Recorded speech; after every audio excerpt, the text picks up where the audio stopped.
Hello and welcome to another episode of I Am Tired of Church. And I want to address something. I hear people, I guess they're trying to sound not as bad as those who believe in hell, where God's going to burn people's flesh, but it's not going to fall off, or God's going to somehow not, I don't know. You just can't question it. You're supposed to just believe it. But there are some who are, no, well, hell is not going to be where God's going to burn people. It's a place of darkness where God is not going to exist. It doesn't make sense. I thought God was everywhere. No. They're trying to make it sound nice. It's a place of darkness. And like, what do you mean darkness? Like the lights are off, darkness, and God doesn't exist? If God doesn't exist, then it cannot exist. The place cannot exist, because all is of God. So I don't understand that logic or that reasoning. There's no scripture reference, of course, to speak of such a place, darkness where God doesn't exist. It just doesn't make sense. And they say, oh, that's hell. God not existing there is hell.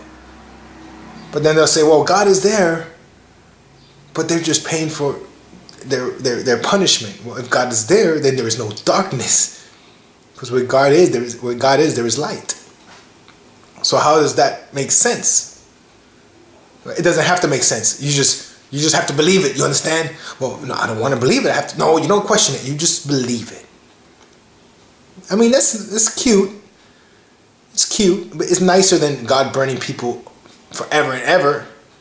But you're putting them in darkness. What does that mean? Spiritual darkness is different than physical darkness. Are they going to be spiritually in dark place? Are they going to be able to communicate? How does that work? I don't know. But if hell is real, then this place is a confusing place. Well, we know that hell is not real, nor is such a place where people are going to be in darkness, where God doesn't exist. I just don't understand that, but am I supposed to question? Am I supposed to ask the questions? What Christ did was enough. And then you also hear people say, hell is locked from the inside. Huh? That's so stupid. And you hear this from people who have theological degrees. They went to a university, seminary, and you hear them from the pulpit shouting such stupidity. Hell is locked from the inside. Of course, there's no scriptural reference. They're using emotion to try to convince you that hell is locked from the inside. Who has the key? I know in the book of Revelation, it says someone has the key of life and Hades. You go look and find out who has that key. And then find out if the person with that key has the power to open up that door and set the captives free. Don't ever forget that what Jesus Christ did was enough.